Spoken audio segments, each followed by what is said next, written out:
9월 12일 연중 제24주일입니다. 마르코가 전한 거룩한 복음입니다.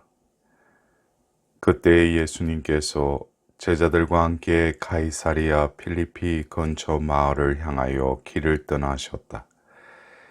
그리고 길에서 제자들에게 사람들이 나를 누구라고 하느냐 하고 물으셨다. 제자들이 대답하였다. 세례자 요한이라고 합니다.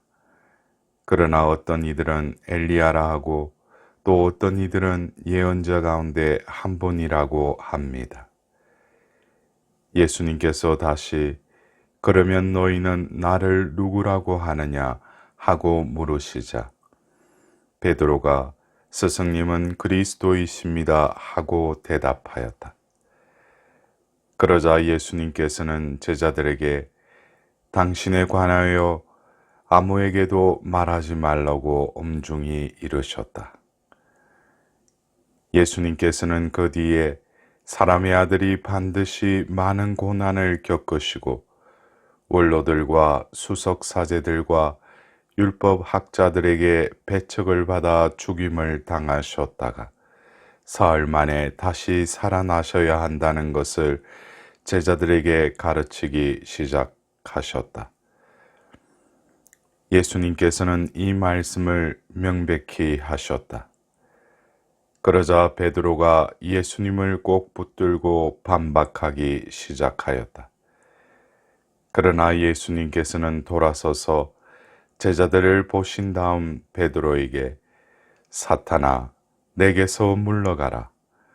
너는 하느님의 일은 생각하지 않고 사람의 일만 생각하는구나 하며 꾸짖으셨다.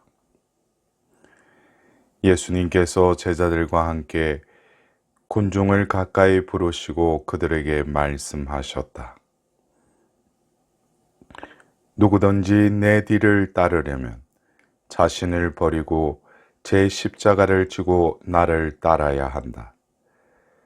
정녕 자기 목숨을 구하려는 사람은 목숨을 잃을 것이고 나와 복음 때문에 목숨을 잃는 사람은 목숨을 구할 것이다. 오늘 복음에서 예수님께서 제자들에게 두 번에 걸쳐 질문을 하십니다. 그것은 바로 나를 누구라고 하느냐라는 질문이셨습니다. 첫 번째는 당신께 모여든 그 군중들과 또 그분에 대한 소문에 대한 질문이었습니다.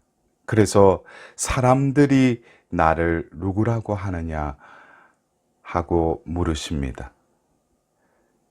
이어서 그 대답에 그러면 너희는 나를 누구라고 하느냐 하고 재차 물으십니다. 이 두 번의 질문을 통해서 우리는 예수 그리스도라는 믿음을 바라고 또 그분을 따르기 위해서 그리스도인의 삶을 살아가고 있는 우리들입니다. 그렇다면 예수님과 아무 관계가 없고 어쩌면 이 세상 속에 여러 종교에 속한 사람들, 그리스도교가 아닌 다른 종교의 사람들도 예수라는 그 존재에 대해서 나름대로의 답을 할 수 있을 것입니다. 어쩌면 첫 번째 질문에 세례자 요한이라고 합니다. 그러나 어떤 이들은 엘리야라 하고 또 어떤 이들은 예언자 가운데 한 분이라고 합니다. 라는 그분에 대한 정체성처럼 어쩌면 한 예언자로 생각하는 이슬람교나 또 어떤 성현 중에 한 분이시라고 그분을 또 칭하기도 합니다. 그러나 우리에게 있어서 역사적 예수에 대한 그 정체성에 대해서 여러분은 누구라고 답하십니까?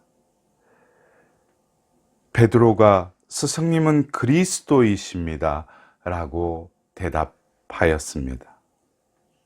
그리스도, 기름 부은 자, 바로 메시아이십니다. 어쩌면 우리가 그분의 정체성을 알았다면, 또 그분을 따르는 삶을 우리가 선택하고 그 길을 가고 있다면, 베드로의 이 고백은 그냥 단말마의 일시적인 답변이 아니라 매 순간 우리가 살아가면서 우리 삶을 통하여 그분이 그리스도이심을 고백한 나 자신은 과연 누구인지에 대해서도 생각해 보아야 할 것입니다. 우리는 그리스도인입니다. 그리스도인은 누구입니까? 그리스도인은 바로 예수를 그리스도라고 고백할 뿐만 아니라 그분을 구세주로 받아들일 뿐만 아니라 내 삶을 통하여 그 구원자의 은총을 잊고 우리도 구원받은 자답게 살아가는 이들이 바로 그리스도인일 것입니다. 그래서 예수님께서는 바로 구원자로서 이 땅에 오시어 당신의 그 구원 사업을 또 성부께로부터 파견되어 이 땅에 오셔서 하시고자 하시는 당신의 그 일을 분명히 제자들에게 말씀하십니다. 사람의 아들이 반드시 많은 고난을 겪으시고 원로들과 수석사제들과 율법학자들에게 배척을 받아 죽임을 당하셨다가 사흘 만에 다시 살아나셔야 한다.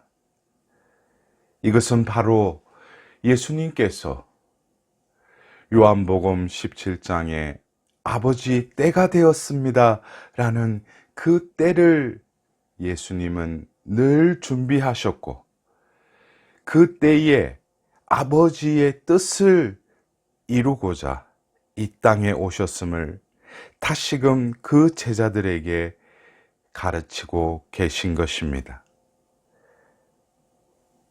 그러나 베드로는 예수님을 꼭 붙들고 반박하였다라고 오늘 복음에 나와 있습니다. 그러자 예수님께서는 베드로에게 사탄아 내게서 물러가라.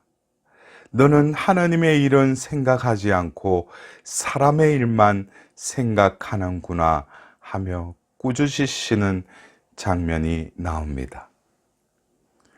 여기서 사탄아 내게서 물러가라 라는 것을 우리는 베드로가 조금 전에 그리스도라고 고백하였던 그 베드로가 어느새 안경이 들린 것으로 우리는 착각할 수 있습니다. 그러나 원어에 의하면 사탄아 내게서 물러가라 라는 이 의미는 베드로야 왜 내 앞에 있느냐라고 직역할 수 있습니다. 어쩌면 그리스도인은 예수님의 뒤를 따라가는 이들입니다. 그러나 우리는 자칫 예수님을 따른다고 입으로는 생각으로는 하면서도 어느새 예수님의 뒤가 아니라 예수님 앞에 서서 내가 가는 길에 있어서 장애물을 치워주시고 또 내가 원하는 뜻을 이루어 달라고 뒤돌아보며 예수 그리스도께 간청하고 있지는 않습니까? 예수님은 바로 아버지의 뜻을 앞에 두고 또 성령과 함께 그 아버지의 일을 이루신 분이십니다. 그리스도인이라는 것은 바로 내가 그전에 그리스도를 몰랐을 때의 삶은 나의 뜻과 나의 계획을 이루기 위해서 살아온 삶이었다면, 이제 예수님을 그리스도라고 고백하고 그리스도인으로서의 삶을 살아가는 그 시점부터는 나의 뜻 대신 하나님의 뜻대로, 더불어 나의 계획이 아니라 하나님께서 나를 이 세상에 내시고 나를 그리스도인으로 부르시고 또 이 지상의 삶의 여정을 마친 다음 나에게 주실 영원한 생명의 월계관을 받기 위해서 하나님의 그 구원 계획에 발맞추는 순응하는 자로서의 삶으로 회개한 것이 바로 그리스도인인 것입니다. 그래서 예수님께서는 그 제자들과 함께 군중을 가까이 부르시고 나서 당신께서 걸어가신 길, 당신께서 이루신 일을 너희도 따라야 할 뿐만 아니라 하나님께서 주고자 하시는 그 영원한 목숨을 너희들에게 주실 그 길을, 그 방법을 우리에게 재차 말씀하십니다. 누구든지 내 뒤를 따르려면 자신을 버리고 제 십자가를 지고 나를 따라야 한다. 이것은 바로 요한복음 14장 6절에 나는 길이다 라고 말씀하신 그분의 길을 우리는 가야 하는 것입니다. 십자가는 무겁고 힘겨운 것만을 떠올릴 것이 아니라 이 십자가를 통한 그 부활의 여정 속으로 나아가셨던 그리스도의 그 삶의 여정을 우리의 삶을 통하여 온전히 실천해야 하는 것입니다. 그럴 때 하느님께서는 죄의 타락으로 죽음의 그 덫에 걸린 그 인간을 아드님의 그 영광의 부활을 통하여 우리의 목숨을 영원한 목숨으로 변화시켜 주시는 것입니다. 그래서 오늘 일독서의 이사야서의 주님의 종의 노래를 통해서도 그 종은 그 고난 가운데서도 당당하게 그 고난을 온전히 받아들입니다. 그래서 이사야서 50장 7절에 주 하나님께서 나를 도와주시니 나는 수치를 당하지 않는다. 그러기에 나는 내 얼굴을 차돌처럼 만든다. 나는 부끄러운 일을 당하지 않을 것임을 안다. 이 주님의 종은 바로 하느님이 나를 도와주시고 나에게 힘을 주시기에 이 모든 고난도 온전히 받아들이는, 또한 하느님을 향하여 그의 얼굴을, 그의 눈을, 그의 마음을 온전히 내어드리는 그 종의 모습을 바라봅니다. 더불어서 오늘 제2독서의 야고보서의 말씀을 통해서 바로 믿음과 실천의 그 상관관계와 믿음이 있다면 바로 실천으로 이어져야 함을 다시금 재차 강조하고 있습니다. 사랑하는 형제자매 여러분, 우리는 그리스도인입니다. 그리스도인답게 살아간다는 것은 바로 오늘 하답송 시편 116편의 말씀처럼 나는 주님 앞에서 걸어가리라. 살아있는 이들의 땅에서 걸으리라는 그 삶의 여정을 걸어가야 할 것입니다. 나의 방패시요, 나의 힘이시고, 나의 성체이신 주님께서는 주님 앞에서 걸어가고 있는 나를 늘 손잡고 나를 보호하실 뿐만 아니라 그 악의 불화살을 막아주시는 방패로서의 역할을 하실 것입니다. 그러므로서 내가 고백하는 그 그리스도이십니다 라는 것은 살아있는 하나님을 고백해야 할 뿐만 아니라 그 고백하는 이가 하나님 안에서 살아있는 자로서 고백인 것입니다. 이번 한 주간도 살아있는 그리스도인답게 그리스도를 증거하며 살아가는 사도의 삶을